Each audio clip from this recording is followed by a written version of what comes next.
Best varicose veins చికిత్సనే పొందండి. నొప్పి లేని చికిత్స కోసం సంప్రదించండి ఎబిస్ హాస్పిటల్. నమస్తే రమగారు. నమస్తే జయ. రమగారు, పరువు హత్యలండి అడపాదడప అప్పుడప్పుడు వింటున్నాం. నిజం చెప్పాలంటే చాలా తక్కువగా వింటున్నాం. వినటం కూడా ఎట్లా జరుగుతుందంటే ఎక్కడైనా జరిగిందని వినగానే వెంటనే ఒక 4-5 వినేస్తాం. ప్రచారం వల్ల అదే అలాంటి సంఘటనలు ఎందుకో రమ్మగారు. యాక్సిడెంట్స్ కూడా చూడండి, ఒకసారి ఒక బస్సు యాక్సిడెంట్ అయింది అనుకోండి, వెంటనే ఒక 2-3 రోజులు ఎక్కువగా వింటాం. ట్రైన్ అయితే ట్రైన్, అట్లా ఏ చెడుని మనం ప్రచారంగా వింటుంటామో అది ఎక్కువ జరుగుతూ ఉంటాయి ఒక 4-5 రోజులు. అవును కదా. కానీ ఈ మధ్య కాలంలో అయితే నిజం చెప్పాలంటే పరువు హత్యలు చాలా తగ్గిపోయినాయి. కాలం మారిపోయింది, అది సంతోషం. అయితే పూర్వకాలం కూడా ఇలాంటివి ఉండేవా? అసలు పరువు హత్య అనే ఇష్యూ ఉండేదా? ఎందుకంటే అప్పుడు మ్యారేజెస్ కూడా ఎక్కువ కదా. అవును. ఇప్పుడు మన కథల్లో నాకు అప్పుడప్పుడు పర్సనల్ గా గుర్తొచ్చిన పిల్లలు ఎక్కువ, పెళ్లిళ్ళు ఎక్కువ. సో ఇలాంటి పరువు హత్యలు, ఇలాంటి ఇష్యూస్ ఉండేవా? బయటకు వచ్చేవా? ఉండేవి. కొన్నిటికి ప్రచారం లభించేది, కొన్నిటికి లభించేది కాదు జయ. మేము స్కూల్లో ఉన్నప్పుడు, స్కూల్ అంటే 80s అనుకో, ఎర్లీ 80sలో బందర్లోనే ఒక విచిత్రమైన ఘటన. 2 వేరు జాతులు అమ్మాయి అబ్బాయి వెళ్ళిపోయారు.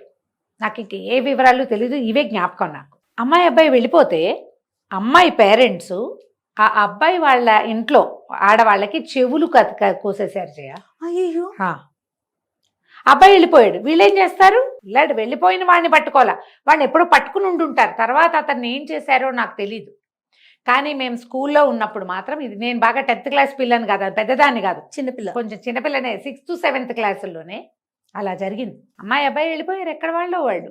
అతను బహుశా వేరే కులమో చిన్న కులమో ఏదో. అమ్మాయి తాలూకు వాళ్ళు చాలా మంచి గ్రాండియర్ ఇవి ఉన్నవాళ్ళు. పిల్లల్ని వదిలిపెట్టి ఆ పేరెంట్స్ని, ఆ ఇంట్లో ఆడవాళ్ళ చెవులు కోసేసిన ఘటన అప్పుడు చాలా హడావిడిగా ఉండేది ఊరంతా. తర్వాత ఎప్పుడో చల్లబడిపోయింది. కానీ అట్లా జరిగేవి. ఈ కులాల్లో వేర్వేరు కులాల వాళ్ళు పెళ్ళిళ్ళు చేసుకుంటే వీళ్ళలో డబ్బు గల వాళ్ళు ఎవరో వాళ్ళు రెండో వాళ్ళ మీదకి తిరిగేవాళ్ళు. ఇవి ప్రపంచానికి తెలిసేలాగా చెదురుమదురుగా ఎక్కడో ఒక చోట జరిగేదా, నిశ్శబ్దంగా చేసేసేవాళ్ళు. పిల్లల్ని చంపేసేవాళ్ళు, ఆడపిల్లల్ని. వీళ్ళ ఇళ్లలోనే, వీళ్ళ వల్ల, ఆడపిల్ల వల్ల తమ పరుగు పోతుందని పిల్లల్ని వదిలేయటము, చంపేయటము, పరమ నిశ్శబ్దంగా. అప్పుడు పోలీసులు ఇంత వ్యవహారాలు అవి ఉండేవి కాదు కదా. అసలు గుట్టు చప్పుడు కాకుండా చేసేసేవాళ్ళు. ఆ భయానికి ఆడపిల్లలు లొంగుండేవాళ్ళు. ఇప్పుడు ఒక మన జాతుల్లో, మన తెలుగు రాష్ట్రాల్లోనే కాదయ్య, ఇది మొత్తం ఇండియాలో అన్ని భాగాల్లోనూ ఈ కుల మతాల వ్యత్యాసము, హెచ్చుతగ్గులు, ఆర్థిక బలము, అంగబలము ఉన్న వాళ్ళ ఐడియాలజీ వేరేగా ఉండేది. ఇదే కాకుండా అసలు డబ్బుకి వ్యవహారం ఏమీ లేకుండా కూడా చిన్న మామూలు కుటుంబాల్లో కూడా నలుగురిలో మాట పోయిందని పిల్లల్ని చంపేసేవాళ్ళు. లేకపోతే తమ పిల్లల నుంచి అవతల వాళ్ళు, రెండో వాళ్ళని చంపేయటం మనం అదేగా చూసాం. అవునవును. తమ కూతుళ్ళని ఏం చేయరు, మగ పిల్లల్ని చేస్తారు వీళ్ళ డబ్బులతోటి. అవును. ఇప్పుడు ఒకటి చంపేసావు అనుకో, పోని ఏదో చేసావు, ఆ అబ్బాయితోటి తిరిగిన నీ కూతురు అతనితో కాపురం చేసింది, అతనితో సంతానం కన్నది, అసలు దాన్ని తీయగలవా? ఏమిటి నువ్వు చేసింది? ఆ కాపురం చేసిన కుర్రవాడిని చంపుతావు. ఈ కళంకము అని నువ్వు భావిస్తూ ఉంటే, ఒకళ్ళదేమీ కళంకం కాదు అని భావిస్తుంటే, ఆ కళంకిత అయిన కన్యాకుమారి మన దగ్గరే ఉంటుంది. అమ్మాయి మన దగ్గరే. అమ్మాయి జీవించి ఉండగా ఈ రెండో వాడిని చంపేయటం వల్ల ప్రయోజనం ఏ రకంగా వీళ్ళకి లభిస్తుందో మనకి ఎప్పటికీ అర్థం కాదు. నలుగురు అంట మెచ్చుకుంటారు, ఆహాహా నీ కూతురు జోలికి వచ్చిన వాడిని చంపేసి. కూతురు జోలికి వచ్చినప్పుడే చంపేస్తే ఓ రకం, అలాగది పిల్ల కాపరాలు కూడా చేసినాక, వాళ్ళ ఇంటికి వెళ్ళి ఉన్నాక. ఇప్పుడు పబ్లిక్ డొమైన్లలో పెట్టడం ఎక్కువైపోయింది కదా. ప్రపంచం అంతా తెలియజేసేస్తారు, పోలీస్ స్టేషన్లకు వెళ్ళిపోతారు, ఫేస్బుక్లో పెట్టేస్తారు, ఫోటోలు తీసుకుంటారు గందరగోళంగా. అందరి ఇళ్లలోనూ మన వాళ్ళ ఫోటోలు ఉంటాయి. ఇప్పుడు నువ్వు చంపేస్తే ఏమిటి? మీనింగ్లెస్ కదా. నీ జీవితం వృధా, వాళ్ళ జీవితం వృధా, అవతల వాళ్ళ కుటుంబం ఇది. నువ్వు సాధించిన ప్రయోజనం ఏదైనా ఉందా? ఇదివరకట్లాగా మీసాలు మెలేసి రాచపీనగా ఒంటరిగా పోదు ఇలాంటి మాటలు చెప్పుకోవడానికి, సామెతలు ఉన్నాయని అవి చెప్పుకోవడానికి ఇప్పుడు అవకాశం లేదు. కాలం అది అసలు కానే కాదు కదా. కానీ ఇప్పటికీ కూడా మనం నార్త్ ఇండియాలో కూడా అప్పుడప్పుడు పేపర్లలో చూస్తూ ఉంటాం ఈ పరువు హత్యలు, ప్రేమ కోసం హత్యలు.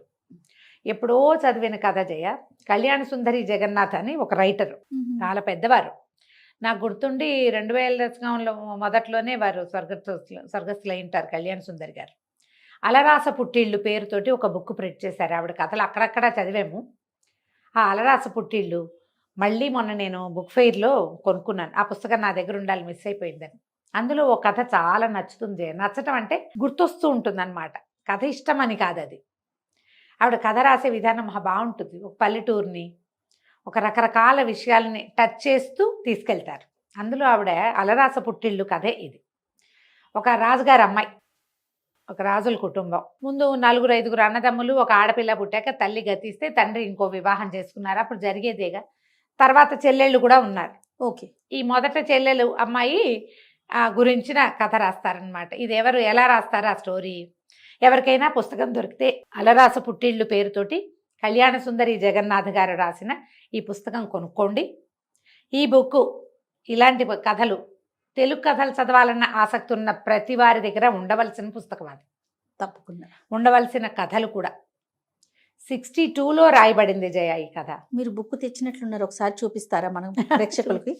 కొత్తగా కొన్నాను కదా. అవునవును. అలరాస పుట్టిల్లు అంటే ఏంటి అమ్మగారు? అలరాస అంటే ఏంటి? అలా రాజుగారి లోగిళ్ళు అని. రాస అంటే అలరాస అంటే ఆనాటి రాజులు అని. ఇదే పుస్తకం. ఇది పాత బుక్ ఉండేది నా దగ్గర. ఎప్పుడో నేను 2005లోనో 7లోనో కొనుక్కున్నా ఒక పుస్తకం. అప్పుడు కూడా బుక్ ఫెయిర్లోనే. ఎవరెవరికో వాళ్ళకి వీళ్ళకి పుస్తకాలు ఇచ్చేస్తూ ఉంటాను. కొన్ని అలా వెళ్ళిపోయినాయి. నేను ఎప్పటి నుంచో ఈ పుస్తకం మళ్ళీ కొనుక్కుని పెట్టుకోవాలి అని అనుకుంటున్నా. ఇదొకటి పుల్లంపేట జరీచీర శ్రీపాద సుబ్రహ్మణ్య శాస్త్రి గారిది. అది లాస్ట్ ఇయర్ కొన్నా. దీంతో పాటుగా 12 బోయ కొట్టములు అనేటువంటి అదొక పుస్తకం. అవి కొన్ని ప్రత్యేకంగా ఉంచుకోవాలి, అప్పుడప్పుడు చదవడానికి బాగుంటాయి. ఇట్లు మీ విధేయుడు చెప్పాయి కదా నేను, బారాగోపాటి రామ్ గోపాలం గారిది. దాంట్లో ఇదిగో పుస్తకం చూపిస్తున్నా కదా మీరు. ఎక్కడ పంజరం నుంచి ఎగిరిపోతున్న ఒక పక్షి కనిపిస్తూ ఉంటుంది. అసలు ఈ ఫోటోనే, ఈ పిక్చరే అంటే చూడు, ఇది ఇలా రాజుగారి ఇంట్లో స్తంభం ప్యాచులు పడింది చూసావా? అదే అదే అదే అంటే స్థితి దిగజారిపోయింది. అదే ఈ పర్టికులర్ కథే. ఈ పరువు హత్యల నేపథ్యం ఎప్పుడైనా మాట్లాడినప్పుడు అది చెప్పాలనుకున్నా, అనుకోకుండా ఈ పుస్తకం చేత్తో పుచ్చుకొచ్చాను. ఇదే సబ్జెక్ట్ వచ్చింది. ఒక ఆయన సుబ్బారాయుడు, ఆయన అంత్యదశ, ఆయనకు ఆరోగ్యం బాగుండలేదు, ఇవాళ రేపో అయిపోయేలాగా ఉన్నారని కబురు వచ్చి కొంతమంది ఆయన తమ్ముళ్ళు చెల్లెళ్ళు, వాళ్ళ ఇంట్లో పెరిగిన చుట్టాల పిల్లలు అందరూ ఒక్కొక్కళ్ళు వస్తూ ఉంటారు. ఆ వచ్చే వాళ్ళల్లో బాగా పెద్దదైన 50 సంవత్సరాలు దాటిన అక్కమ్మ అనే ఆవిడ వస్తుంది. ఆవిడ వచ్చాక చూస్తే మొత్తం బిల్డింగ్ అంతా పాతబడిపోయి, అక్కడక్కడ రాళ్ళు లేచిపోయి, వాళ్ళ దీన స్థితి ఏంటి, పూర్వపు గ్రాండియరు ఇవాళ కోల్పోయింది. అది ఒక 2 పేజీల్లో రాస్తారు జయ. మనం ఎన్ని దివాణాలు, ఎన్ని ఇళ్ళు, ఎన్ని రాచకుటుంబాలు, ఎంతమంది పెద్ద పెద్ద వాళ్ళ కుటుంబాలు ఇప్పుడు తరిగిపోయిన సంపద కలిగినవి జ్ఞాపకం వస్తాయి. మన కజిన్స్లో, మన చుట్టాల్లో, మన తాతలు మామలు జ్ఞాపకం వస్తారు అది చదువుతుంటే. పల్లెటూళ్ళల్లో పాతగా అయిపోయిన ఇళ్ళు, ఫ్యామిలీ అంతా బయటికి వెళ్ళిపోతారు. దీనికి ఆల్లా పాలనా చూసేవాళ్ళు ఎవరు ఉండరు. ఒకప్పుడు ఇక్కడ కొన్ని లక్షల రూపాయల డబ్బు ఉండేది, 100 నవర్సుల బంగారం ఉండేది, 100 కొద్ది బస్తాల ధాన్యం ఉండేది, 10ల సంఖ్యలో పాలేళ్ళు ఉండేవాళ్ళు, వాళ్ళ మీద తినే కుటుంబాలు 25-30 ఉండేవి, ఆడపిల్లలు యువరాణుల్లాగా ఉండేవాళ్ళు, చక్కటి సంబంధాలు చేసుకునేవాళ్ళు. బయట నుంచి యువరాణులు ఎంతమందో ఈ ఇంటి కోడళ్ళుగా వచ్చుంటారు. కానీ దిగుబడి ఒక్కసారి కనుక వాళ్ళ పరిస్థితి వెనక్కి వెళ్ళడం మొదలుపెట్టిందంటే చెట్టుకొకళ్ళు పుట్టకొకళ్ళు ఎగిరిపోతారు. ఆశ్రితులంతా వెళ్ళిపోతారు, పొలాలు తరిగిపోతాయి, గొడ్లు తరిగిపోతాయి, ఇళ్ళు పాతబడిపోయి పాడుబడిపోయి అవన్నీ ఎలా వెళ్ళిపోతాయి అనేది కనపడుతుంది మనకి. నాకు అది చదువుతూ ఉంటే ఒక కడుపులో మెలిపెట్టినట్టు ఉంటుంది జయ. దాన్ని చూసి రాసిన వారి మానసిక స్థితి ఆలోచించు అసలు. అవునండి, అది స్పష్టంగా తెలిసి దాన్ని అనుభవించి రాయగలిగిన వాళ్ళు, అనుభవించిన వాళ్ళ మానసిక స్థితి అసలు చెప్పలేం కదా, వర్ణనాతీతంగా ఉంటుంది. చాలా బాగా రాస్తారు. ఎంత హాయైన భాష, ఎంత చక్కటి మాటలు రాస్తారో, పదాలు ఎంత బాగుంటాయో. అయితే ఆవిడ వచ్చేసరికల్లా వాళ్ళ అన్నయ్య, ఆ అక్కమ్మ అనే ఆవిడ ఆ ఇంటి ఆశ్రితుల కుటుంబంలో పిల్ల. ఆయన్ని పలకరిస్తుంది. ఆయన సత్యవతి వచ్చిందా అని అడిగి సత్యవతి అంటాడు చేయి పట్టుకోగానే. కానీ నువ్వా అక్కమ్మ అంటాడు, గుర్తుపడతాడు. సత్యవతి రాలేదా అని అడుగుతూ ఉంటాడు. ఈవిడ బయటకు వచ్చి ఇక ఒక పని మనిషి ఎవరో ఉంటుంది, ఒక పని ఆవిడ సహాయం చేసే ఆవిడ వచ్చి యువతలకు వచ్చి కూర్చుంటారు. వదిన గారు కూడా బాగా ఇదిగానే ఉంటుంది. చిన్నన్నయ్య వస్తాడు, వాళ్ళు వస్తారు, వీళ్ళు వస్తారు, మాట్లాడుకుంటారు. అందరూ సుమారైన స్థితిలోనే ఉన్నారు. వాళ్ళలో ఘనతగా ఉన్న వాళ్ళు ఎవరు లేరు. ఈవిడ సామాన్యంగానే ఉంటుంది. వీళ్ళ సంపద అంతా ఎలాంటి సంపద, ఎంత గొప్ప మనిషి, ఈయన ఎంత మెత్తని గుండె, ఎంత గొప్పవాడు, అవి మాట్లాడుకుంటారు. ఆ అమ్మాయి చెప్తుంది, ఆ చంద్రాయి అంటారు ఆ దాసి ఆవిడ, అవి ఇవి మాట్లాడుతుంది. సత్యవతమ్మ పెళ్లితోటే వీళ్ళ స్థితి అంతా పాడైపోయింది అని చెప్పుకుంటారు. ఆ సత్యవతి గుర్తొస్తుంది అక్కమ్మ గారికి. ఆ సత్యవతి సుబ్బారాయుడు గారి చెల్లెలు. ఓహో. ఆ అమ్మాయి పుట్టినప్పుడు తల్లి పోతే ఈ అక్కమ్మ గారి తల్లి ఆ పిల్లకు కూడా పాలిచ్చింది. వీరిద్దరూ ఒకే వయసు వాళ్ళు, కలిసే పెరిగారు. అయితే ఆ సత్యవతి గారికి పెళ్ళైపోతుంది, సత్యవతమ్మ అనే అమ్మాయికి. ఆ పిల్లకి 7-8 సంవత్సరాల వయసు ఉన్నప్పుడు వీళ్ళ ఇంట్లోకి ఒక కుర్రాడు వస్తాడు, చెంగల్రాయుడు పేరుతోటి. వీళ్ళ రాచవంశమే ఎవరో. తండ్రి చనిపోతాడు, సడన్గా తండ్రి చనిపోతే కుర్రాడు ఒక్కడే మిగిలిపోతే ఆ ఊరు వాళ్ళు, మీ వాళ్ళేనండి, కొంచెం చూసుకోండి అబ్బాయినంటే ఆ తండ్రికి అంత్యక్రియలు చేయించి ఆ కుర్రాడిని ఇంట్లో పెట్టుకుంటారు. ఈ సత్యవతి వీళ్ళకంటే అతను ఒక 5-6 సంవత్సరాలు పెద్దవాడు. ఎట్లాగో ఈ పిల్లకి అతనికి మంచి స్నేహం కలుస్తుంది. మొదటి రోజు నుంచి సత్యవతి కొంచెం మెత్తటి మనసు కలిగింది. ఆ అబ్బాయికి దెబ్బలు తగిలితే ఏదో తడిబట్టించి చూస్తుంది. ఈయనకి ఆడపిల్లలు బయటికి రాకూడదు, ఆడవాళ్ళు ఇలా ఉండకూడదు, అలా ఆ కాలం అంతా వాళ్ళకి ఘోష అవి నడిచేవి. ఇప్పుడు ఒక 100 సంవత్సరాలు 150 సంవత్సరాల క్రితం రాచ కుటుంబాల్లో మర్యాదలు ఎట్లా ఉండేవి, మగవాళ్ళు ఎలా ఉండేవాళ్ళు, ఆడపిల్లలకి ఏ రకమైన అద్దు ఆపు ఉండేది, అవి కనపడుతూ ఉంటాయి. ఈ చెంగల్రాయుడు ఈ పిల్ల కోసం పువ్వులు తెస్తాడు. ఎక్కడో చిలక పిల్ల కనపడితే ఆ చిలకను తెచ్చి ఈ పిల్లకి అప్పచెప్తాడు. చిలకను పెంచుతుంది. వీళ్ళిద్దరికీ స్నేహం కలుస్తోందని వదిన గారు గుర్తించి అన్నగారికి అప్పచెప్తుంది. ఆ కుర్రాడితో అమ్మాయి స్నేహం చేస్తోంది అని. వీళ్ళిద్దరూ మనసు ఇచ్చి పుచ్చుకుంటారు, కలిసి జీవించాలనుకుంటారు. అప్పటికే 14-16 ఏళ్ళు ఉంటాయి అమ్మాయికి, అంతకంటే వయసు ఉండదు. అదే అతను 23-24 ఏళ్ళ వాడు అయి ఉంటాడు. ఆయన ఏ వాక్యాలు చెప్పకుండా ఆ అబ్బాయి వెళ్ళిపోయాడని రాస్తారు జయ. ఎంత జరిగి ఉంటుందో గ్రంథం బయటికి రాదు. అతను ఉత్తరీయంతో కళ్ళద్దుకుంటూ వాళ్ళ ఇల్లు దాటి వెళ్ళిపోతాడు. ఆ అబ్బాయి వెనకాల పరిగెత్తుకుంటూ వెళ్తుంది అమ్మాయి. సింపుల్ వాక్యాలతో రాస్తారు. ఒక అద్భుతమైన రొమాంటిక్ దాన్ని, అంటే ఏమంటారు, అపారమైన ప్రేమ కలిగిన ఒక జంట గురించి చిన్న వాక్యాలతోటి ఏం జరిగింది రాయకుండా రాస్తారు. నాకు ఆ గోప్యత చాలా ఇష్టం కళ్యాణ్ సుందర్ గారి దగ్గర. అదే ఆవిడ ప్రతిభ. ఎక్కువ హడావిడి చెయ్యరు, కానీ అక్కడ ఏం జరిగిందో మన బుద్ధికి, మన మనసుకి, మన ఊహకి వదిలేసి రాస్తారు. వెనకాల పరిగెట్టి వెళ్తుంది. తర్వాత వీళ్ళు పిల్ల కోసం వెతుక్కుంటారు. ఎక్కడో కనపడుతుంది. ఆ అమ్మాయి చేతిలో ఒక ఉత్తరీయం, తడిసిపోయిన ఉత్తరీయం ఉంటుంది. అది చెంగల్రాయుడిది. ఈ అక్కమ్మే చూసి ఉత్తరీయం దాచేసి పిల్లని తీసుకొచ్చేస్తుంది వెనక్కి. వీళ్ళిద్దరూ ఒక పెద్ద జంట పాదాలు, చిన్న జంట పాదాలు నడిచినట్టు కూడా కనపడితే పాదాలు కూడా ఈ అక్కమ్మే తుడి చేస్తుంది. అతని వెనకాల ఈ అమ్మాయి వెళ్ళింది అని ఎవరికీ తెలియనివ్వదు. కానీ ఊళ్ళో కాస్తా కుస్తా చెప్పుకుంటారు. ఈ లోపల ఈ పిల్లకి పెళ్లి చేస్తారు. పెళ్లి సంబంధం కుదిర్చేస్తారు. పాపం అతను ఎవరో వాళ్ళ బాబాయిని పిలిచి అడిగించాలని కూడా అనుకుంటాడు, పిల్లని అడిగించాలని. మళ్ళీ వీళ్ళు ప్రేమలో ముందుకెళ్ళిపోయినట్టుగా చూపించారు మనకి. మా బాబాయిని పిలుస్తాను నిన్ను అడగడానికి అని చెప్తాడు. ఆ బాబాయి రాడు, చెంగల్రాయుడే వెళ్ళిపోతాడు. ఈ పిల్ల పెళ్లి చేస్తారు.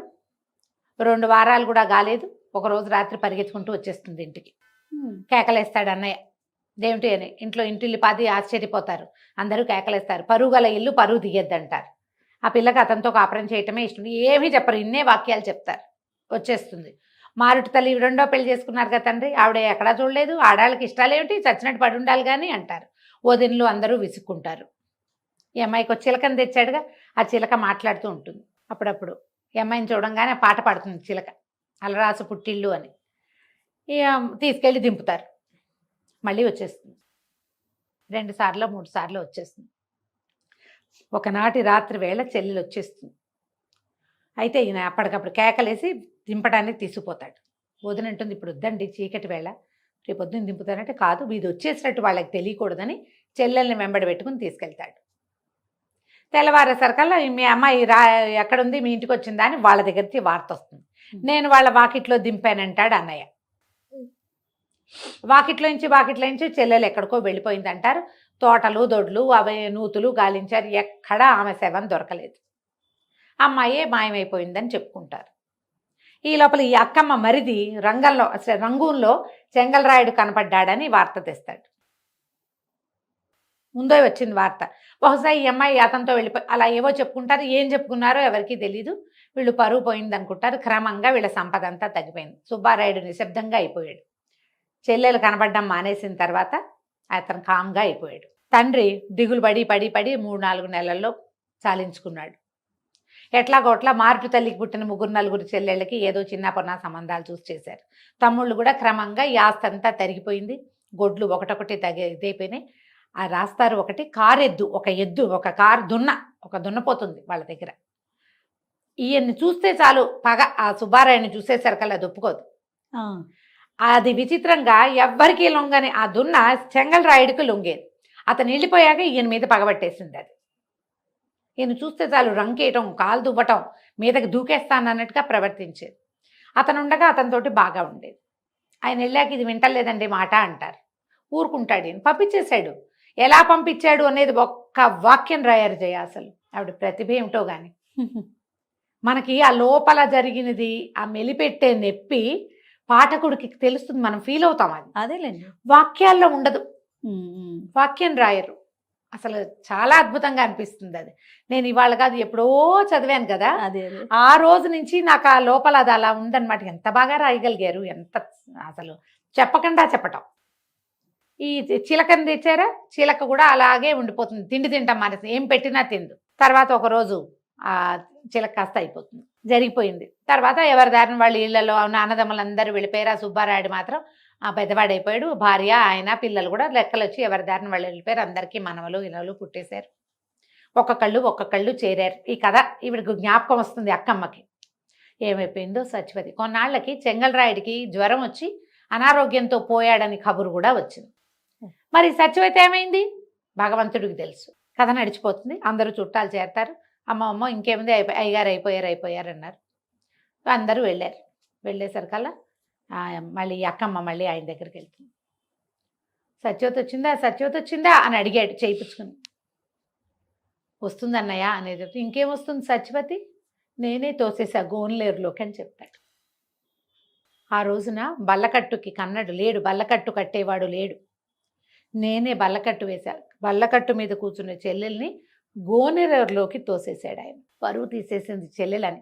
నదిలోకి రమ్మగారు ఏరు వెళ్ళిపోయి ఉంటుంది. ఏ సముద్రంలో కలిసిపోయిందో ఆ చెల్లెలు. ఒక్క వాక్యంలో చెప్తారు జయ. ఈ కథ అంతా నడుస్తుందా మనకి మొదటి నుంచి.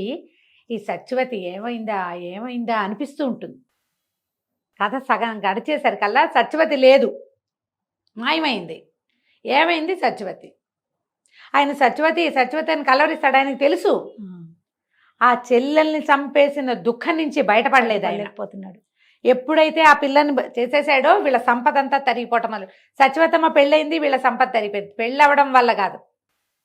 ఆ అమ్మాయి ఆ చెంగల్రాయుడి మీద మనసు పెట్టుకుని అత్తవారింట్లో కాపురం చేయటం లేదనుకుంటాడు. పరువు పోల వాళ్ళందరి ముందు దింపొచ్చానని చెప్పాడు. కానీ కాదు, ఆ గోన్లేరులోనే ఆ ఏట్లోనే చెల్లెల్ని నేనే తోసేసాను. మునిగిపోయింది. అయిపోతాడు. ఆ వాక్యం చెప్పి ఆయన చనిపోతాడు. దీపం పెడతారు. కథ అయిపోతుంది. ఎప్పుడు రాయబడింది జయ? 62లో. ఇలాంటివి ఎన్ని చెప్పని గాథలుండుంటాయో జయ. గారు ఆడపిల్లలకో మగపిల్లలకో మనసు వెళ్ళిన ప్రతి చోటకి బుద్ధి వెళ్ళదు. సాధారణంగా ఆపుకుంటారు. ఎప్పుడో ఒక పరిస్థితిలో బుద్ధి కూడా వెళ్తుంది. దాన్ని వీళ్ళు ఒప్పుకోరు. అసలు బ్రాహ్మణ కుటుంబాల్లో పిల్లల్ని తలలు చేసేసి తల కేశఖండనం చేయించి శిరోముండనం చేయించి ఇళ్లలో కూర్చోబెట్టడం, చంపేయటం. ఏమిటంటే వీళ్ళు ఇతర జాతులతోటి ఎక్కడా ఇన్వాల్వ్ అవ్వకుండా ఉంచడం. వీరేశలింగం పంతులు గారు ఒకరు మహానుభావుడు. ఆయన వచ్చాక ఈ జుట్టు తీయటం లేదు, పునర్వివాహము, విధవా వివాహాలు ఆయన అసలు వేల కొలది చేశారు. మళ్ళీ చేసుకున్న తర్వాత వాళ్ళ జీవితాలు ఎలా ఉన్నాయో కానీ ఒంటరితనము, ఈ చాకిరి, ఈ రక్తికి రంగానికి రాని పరిశ్రమ అవి లేకుండా ఉండేవి. కొంతమంది చాలా హాయిగా కూడా గడిపేవాళ్ళు. ఎప్పుడూ ఈ పరువు హత్య అనగానే ఈ కథ గుర్తొస్తూ ఉంటుంది నాకు. తండ్రులే, తల్లులు, అన్నయ్యలు. అవునండి, తల్లి రాక్షసులు కూడా ఉన్నారు జయ ఇందులో. అవునా రమ్మగారు? తల్లులు కూడా చేశారు. ఇలా జరిగేవట. ఎవరికైనా ఆసక్తి ఉండి పుస్తకాలు చదివే ఇంట్రెస్ట్ ఉన్న వాళ్ళు మీ దగ్గర కనుక ఈ అలరాస పుట్టేళ్ళు పుస్తకం లేకపోతే కొనుక్కోండి, ఉంచుకోండి, చదవండి. ఎన్ని కథలు ఉంటాయి రమ్మగారు? మొత్తం ఈ పుస్తకంలో అయితే 21 అన్ని ఉన్నాయి. ఇలాంటివేనా? పరువు హత్యలకు కాదు సంబంధించి కాదు, ఇది ఒక్కటే కథ. రకరకాలు రకరకాల కథలు. రకరకాల కథలు ఉన్నాయి.